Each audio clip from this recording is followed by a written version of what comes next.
Well, we got some sad news this week. It was really sad, and I do not have reference to the fact that our sister Gladys Simmons passed this week. It's always sad when someone dies, but in the case of our sister Gladys Simmons, she died as a Christian. She died with hope, and as Paul said in 1 Thessalonians 4, verse 13, we do not need to sorrow as others who have no hope. Miss Gladys had been a shut-in for several years and had not been able to attend services, but she had served the Lord in her life, and so we believe that she died in hope, and that's a comfort, and that's a very important thing. And so, although it's sad, it's not sad in the same sort of sense of someone who dies outside of the Lord. That's not the sad news, though, that I have reference to. The sad news that I have reference to is that we received a call this week from a friend who told of the fact that their grandson and son, who had been away to college for 2 or 3 years, had just announced to them that he no longer believes in God. I'll tell you, that's devastating news. That's not just sad news, that's devastating news. And sadly, that's not a unique situation. We have had some of our family members tell us the same sort of thing. Gone off to college, announced that they no longer believe in God. Some of you have told me that you've had family members who have done likewise. That is sad. That is scary to know that our young people are losing all faith in God, simply denying now that there even is a God in heaven. We have some of our young people who are heading off to college this week, and others who will follow them not long after. And so this morning I want to address a lesson to them specifically. The rest of you all can listen, and I hope that you will. But we especially want to address a lesson to our young people. We want you to never doubt your faith in God. As time goes on and in different circumstances where you will be, we want your faith in God to be strong. And so this morning we want to talk about reasons why to believe in God. Reasons why we should believe in God. We want to review the reasons for our faith. And I want to suggest to you that our faith is good and sound and logical and reasonable. In fact, if you considered all the evidence and then said that you don't believe in God, the statement of Psalms 14 verse 1 would be applicable to you. The fool hath said in his heart, there is no God. If you can look at all of the evidence and then come away with the idea that there is no God in heaven, that's a foolish thing. A person who says that has not carefully considered and dealt with the evidence. And so we want to spend a few moments this morning for the benefit of our young people, especially those who are going off to college. We want your faith in God to be so strong that it couldn't be shaken no matter what happened. You're never going to be like one of those young people who have been saying, I no longer believe in God. The evidence is overwhelming. We'll talk about it here in just a minute. We stop to say thank you for being present on this hot but beautiful Lord's Day morning in Middle Tennessee. We're glad that you've come to join us in this period of worship. We look forward to our time together. We're encouraged by these joint efforts in worship and Bible study. They help us tremendously, and certainly that has to be according to God's design.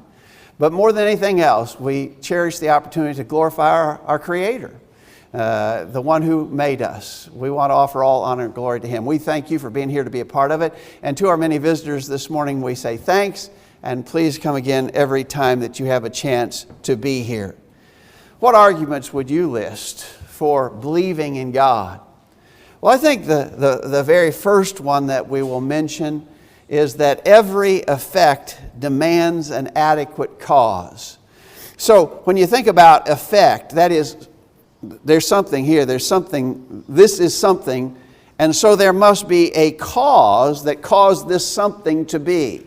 For every effect, there must be an adequate cause. If we wanted to get fancy, we would refer to this as the cosmological argument for God. But it is simply the idea of cause and effect. If there is something here that we see, there must have been something that caused it to be so. If I went out in my my driveway this morning to get into the car to come to worship services, and I had a flat tire. Thankfully, I did not. But if I went out into the driveway and I saw a flat tire on my car, I would automatically think something has caused that flat tire.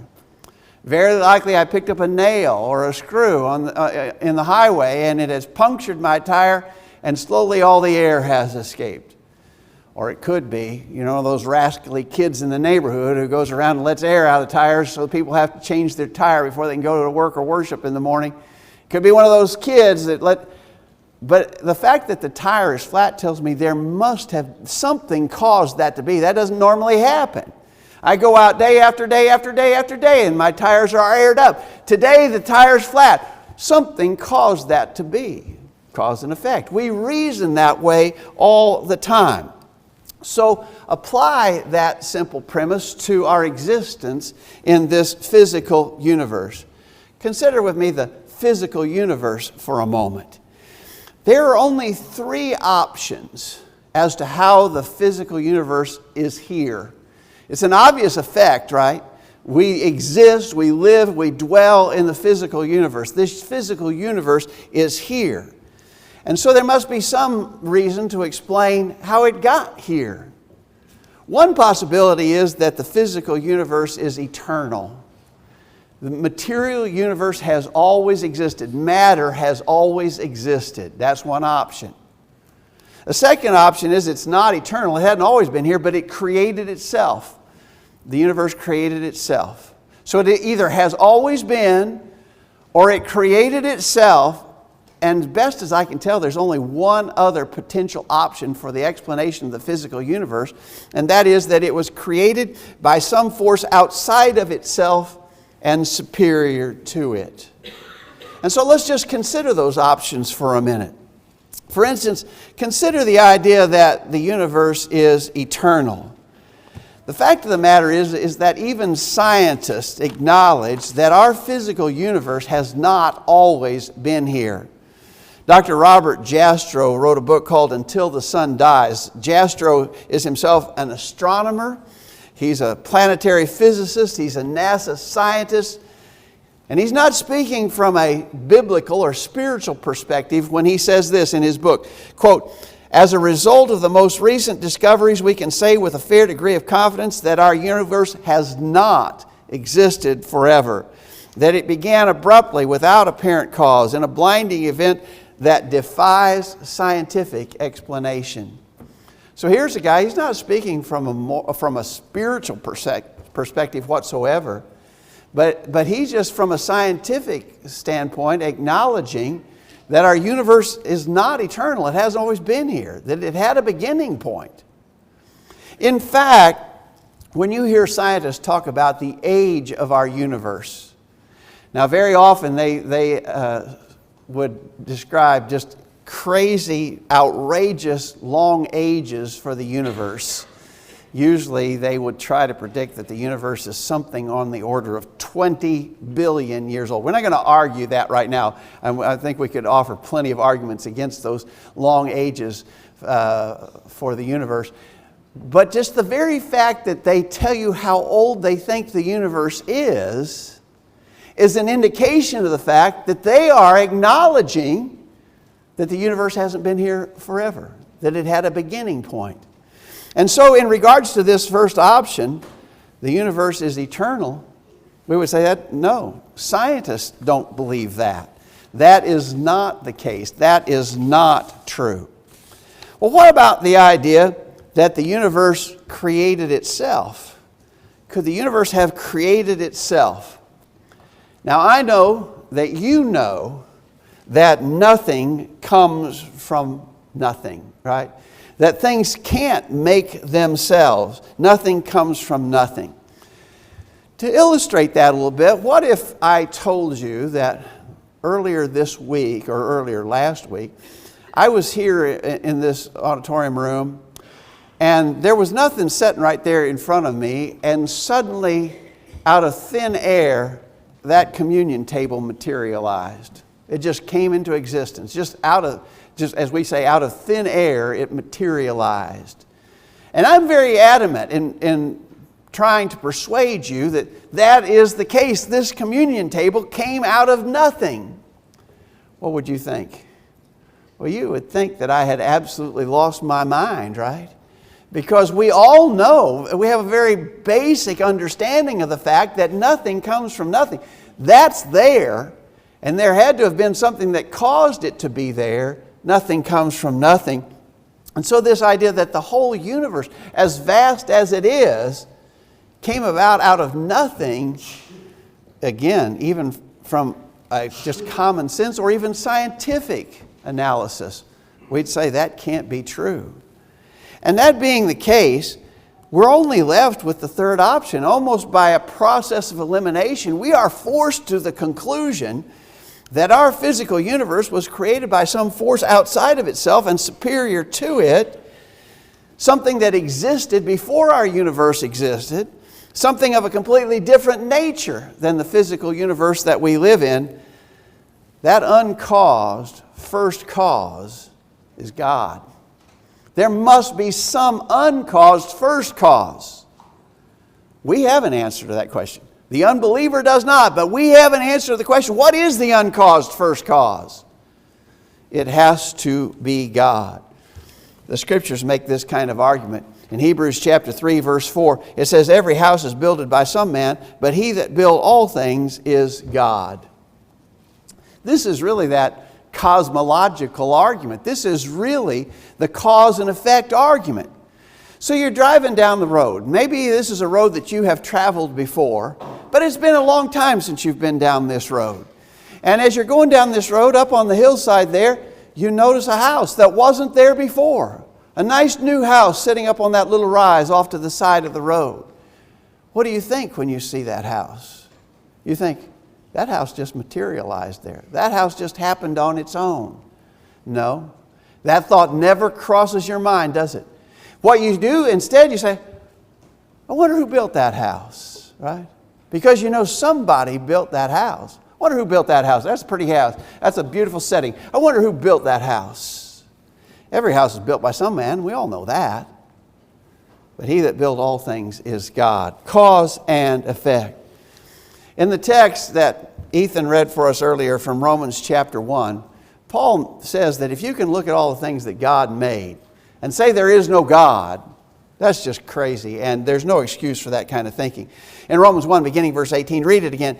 The wrath of God is revealed from heaven against all ungodliness and unrighteousness of men who hold the truth in unrighteousness, because that which may be known of God is manifest in them, for God has showed it unto them. For the invisible things of Him from the creation of the world are clearly seen, being understood by the things that are made, even His eternal power and Godhead, so that they are without excuse. Notice he speaks of the invisible things of God, but he says the invisible things of God are clearly seen and understood by the things that He made. You can't see God, but you can see what He made. And it ought to be very clear when you look at creation, it ought to be very clear there has to be a powerful force that created these things. In fact, if you can look at all that God created and say there is no God, Paul says that you are without excuse. That's inexcusable. That doesn't even make sense. That's crazy.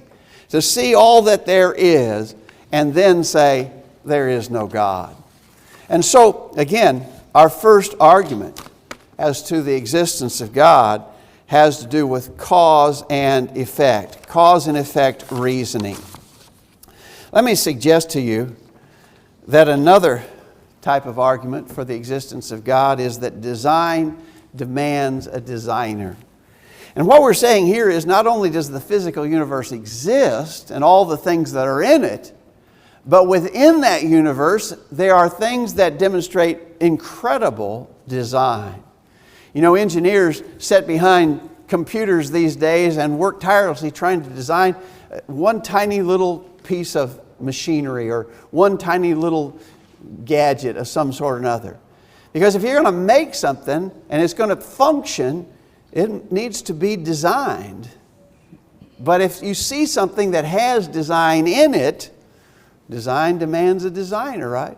If there's something that shows evident signs of design, someone made that. You all have heard of the great scientist Isaac Newton. Sir Isaac Newton, he was an English physicist and astronomer. He was also a really famous mathematician. Probably we're most familiar with Sir Isaac Newton because he sort of quantified and identified the very basic laws of gravity. Did you know that Isaac Newton is also, and I don't think this is the right terminology to use, he's not the inventor of calculus, but he was the first to come up with the theory of calculus that we still study today. And so when you guys go off to college and you're studying calculus and you're having trouble with that because it's kind of a complicated math subject, if you have any trouble with calculus, blame Sir Isaac Newton. He's the one that came up with calculus. Sir Isaac Newton was also a believer in God. And the story that you've probably heard before, the story is told that he had someone that he knew who was very mechanically inclined. He had him construct a desktop model of our solar system with the sun and the planets rotating around the sun. And it was mechanized to the extent that you could turn a crank and the planets would actually orbit this sun in this model. Newton had a friend who came into his study and he saw this thing and he was immediately attracted to it, and he turned the crank and the planets revolved around the sun, and he said, "This is amazing, this is exquisite. Who made this thing?" And Newton said, "Nobody made it. Nobody made it. It just appeared there." And his friend said, "Do you think me some sort of fool? Obviously someone made this. I want to know who made this thing." Newton said again, "No one made it. It just popped up there." And his friend began to get angry. And then Newton drove the point home. He said, "Listen," he said, "you won't believe me when I tell you that this puny model of our solar system you wouldn't believe me when I said it just happened. But you want me to believe that the real solar system, of which this is just a very inadequate replica, you want me to believe that the whole solar system just created itself." The story is that unbelieving friend was convinced by the argument and came to believe in God as well. The whole argument there is design demands a designer. If you see something with obvious design, you know someone must have done it. Let me take you back to our communion table argument again. I want to change my story now. I was in here the other day, all by myself in this big room, and there was, I'm going to back up on my story here. There was a pile of lumber laying there. And it was the lumber was there. I acknowledge the lumber was there. But it just sort of fashioned itself into that finished product that you see standing there today. Would you believe that? Well, that story is just as crazy as the previous one, right? That it materialized out of thin air. You didn't believe that. And you wouldn't believe me if I told you that piece of furniture with the design that is evident in it just appeared on its own. You wouldn't believe that. You would think I was crazy to try and make an argument like that. That being the case, how could anyone believe that our physical universe and all the things in it just happened? It doesn't even make sense. There's too much design evident in it. Let me talk to you just a little bit about some of the design in our physical universe. Our sun. Our sun is 1,000,000 times bigger than planet Earth, but it's just a star. In fact, it's a fairly average star as stars go, nothing particularly exceptional about it. We're told that in the galaxy where we live in the Milky Way galaxy. And estimates have long been that there's 100 billion stars like our sun in the Milky Way. Recently, scientists have begun to say, I think we've underestimated. There may be as many as 400 billion stars in the Milky Way. But the Milky Way, of course, is just one galaxy. There are estimated to be somewhere between 100 and 200 billion galaxies. And God made all of that, and it all works in perfect clockwork precision. How'd that be so? How could that possibly be so? that our universe shows all this intricate co-working together. It is amazing. Design demands a designer. Think about the sun and planet Earth. That's a pretty important relationship to us here. We live on planet Earth, and the sun is vital to our existence here. How far is the sun from the Earth? You kids from science class need to know that number, right? 93 million miles. The sun is 93 million miles from planet Earth. And that just happens to be perfect. Because if we were 5% closer to the sun, we would burn up. Life on Earth would be impossible. If we were 5% farther away from the sun, it would be too cold. Everything would freeze. We'd all die. Life wouldn't be possible if we were just 5% farther away. There's just a tiny little band of distance there wherein life is possible on planet Earth, and we just happen to be in that band. Not too close, not too far away, not too hot, not too cold. In fact, scientists even call it the Goldilocks zone. Not too hot, not too cold. We're right in the right spot. How did that happen? God's design. You know, the Earth rotates at approximately 1,000 miles per hour.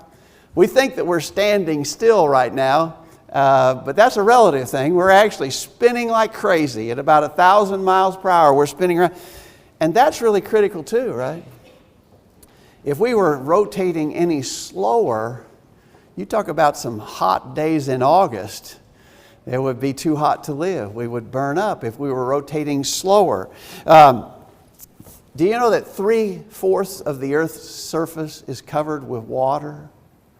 3/4 of the Earth's surface covered with water. And that's absolutely critical too, to maintain temperature control on planet Earth. Do you know our atmosphere, which happens to only be about 50 miles thick, this big Earth only has about an atmosphere about 50 miles thick, but that exerts a pressure on us, atmospheric pressure, about 15 pounds per square inch, which actually also happens to be ideal, because if the air pressure was any greater, it'd crush us. If it was any less, we'd explode. That seems pretty good to have that kind of air pressure working on us consistently. Again, how is it that all that works together? All of that fits. And so when we think about just the sun and the stars and the planets, you see God's perfect design in the physical universe. Design demands a designer. Do you get that? That's simple, isn't it? You don't have to think too hard to understand that principle. Let me just mention our physical bodies. You know that our physical bodies, every one of us, made up of trillions of cells. Every human being has trillions of cells. And in each one of those cells, there's an encoded DNA. The DNA that scientists have come to discover just within the last generation or so, and actually have been able to decode the DNA of cells. We understand that in one cell, if you were to try to write out the DNA code in just a single cell, it would fill a volume of books about the size of 1,000 encyclopedias. The human nervous system, the human brain and nervous system is by all considered to be the most complex arrangement of matter in the entire universe. How did that happen? How did that happen to be so? I know many of you here know that we've been dealing with some serious illness with Gigi at home. She's been pretty sick. She's doing better, thankfully, but she's been pretty sick, and her sickness is related to something as simple as she's not swallowing right. And when she swallows, instead of her food going down into her stomach, some of it's getting into her lungs. I did a little reading about how that's supposed to work, and hers is not working exactly right. So when you swallow, you initiate that process. You choose to swallow. I need to swallow. I'm eating food, I need to swallow. Or maybe I've just got saliva in my mouth, I need to swallow. So you consciously initiate the act of swallowing. But when you do that, a couple of other things happen automatically that are completely not controlled by you. They just happen. Your epiglottis, which is kind of like a flap in the throat, closes, and it covers your windpipe, so that your food or drink can't go down into your lungs, the epiglottis closes and the muscles of the esophagus force the food down into the stomach. But you don't have any control over that. It does that all on its own. And it has to. It has to do that, because if it doesn't do that, then you're going to get sick, like Miss Gigi's been sick. Design. Intricate design. Who designed it? Design demands a designer. There must be some designer who made that so. How is it so? Well, of course, we understand that God is that designer. In Psalm 139, verse 14, the psalmist said, I will praise thee, for I am fearfully and wonderfully made. Marvelous are thy works, and that my soul knoweth right well. And again, anybody who's reasonable at all, who would look and see not only the existence of things in our universe, but the amazing design of things that are in our universe, and then come away saying there is no God, that's not sensible. That doesn't make any sense at all. Finally, let me suggest to you that we know there's a God because we can observe man's basic moral nature and his inclination to worship. What about this moral nature that exists in man? It's sort of a sixth sense that we have, an understanding of basic fair play. Now, we can argue different specifics about what's right and what's wrong, but every human being has a basic sense of fairness and right play. For instance, someone says, hey, that's my seat. I was here first. Well, you were here first. That's your seat, right? Or someone else says, how would you like it if someone did to you what you did to me? How would you like that if someone treated you the way you treated? Well, doesn't that indicate that everybody understands there's certain things that are right and other things that are wrong? Or how about give me some of your popcorn, you ate some of mine? We can argue right and wrong, right? But we have a basic sense of what's right and what's fair. You know what's really interesting? Even a hardened criminal expects and even demands that he receive a fair trial, right? He's a desperate, awful, evil criminal. But even he says that he expects to be treated fairly and to get a fair trial. There's just this basic understanding, sort of something in us that's moral in nature. For instance, in Romans chapter 2, beginning verse 14, Paul said, for when the Gentiles which have not the law do by nature the things contained in the law, these having not the law are a law unto themselves, which show the work of the law written in their hearts, their conscience also bearing witness, and their thoughts the meanwhile accusing or else excusing one another. There's a lot to that passage, and we're not going to dive deeply into it, except to stress that there's a law written on the heart. And I think that that's the point that Paul was making here, is that man has a basic moral nature about him. There's just something intrinsic in us, this basic moral nature. How did that get there? How did that get there? You know, animals don't have that moral nature. So, for us, when someone gets sick or infirm, maybe they have some handicap, maybe they just get old, what do we do for those people? We take care of them, right? We take care of them. We take care of our sick and our infirm and our aged. We take care of them. Animals don't do that. If an animal gets hurt, it dies. If an animal is weak, other animals eat that animal. Animals don't have a moral nature to them. How do we have this basic moral nature? There's a moral law intrinsic to man, written on the heart. I want to suggest to you that could only be there because God made it so. A number of years ago, Jacob and I interviewed Dan Barker, who's a pretty famous atheist, and you may have heard of him. He has a job, or his effort is primarily to try to convince people to not believe in God. And we interviewed him on the virtual Bible study a few years back. And we talked about a lot of things, but I remember asking him this question, and he couldn't answer this question. Why do we take care of our sick and our elderly? Because there's no benefit to us on an evolutionary scale.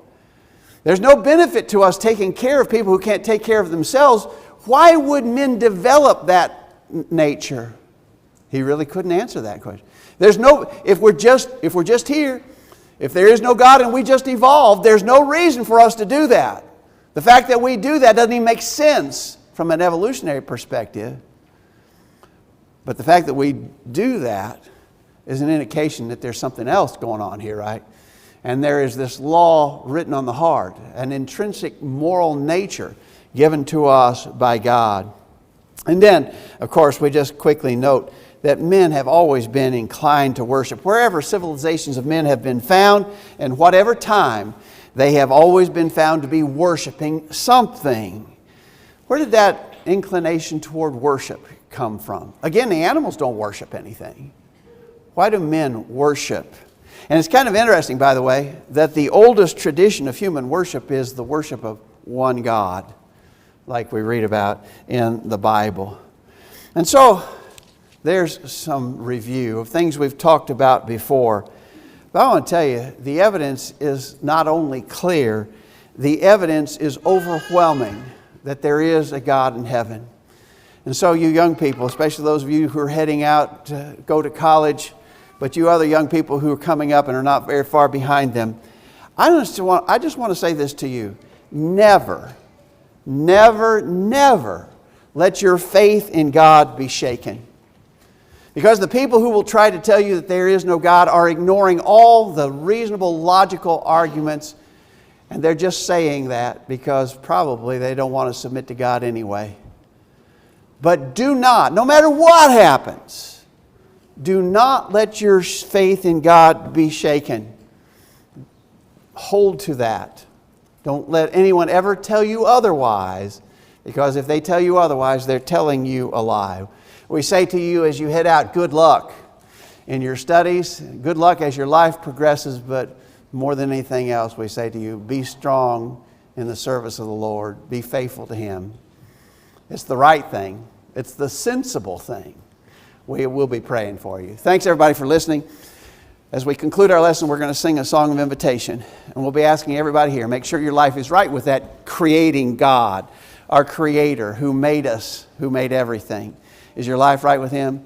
If you need to obey the gospel this morning, we'll hope you'll make that decision. The simple plan is hear, believe, repent, confess, be baptized for the remission of sins. If you're a Christian already, but you've fallen away, come back in repentance, confession, and prayer. If we can help, let us know while we stand and sing.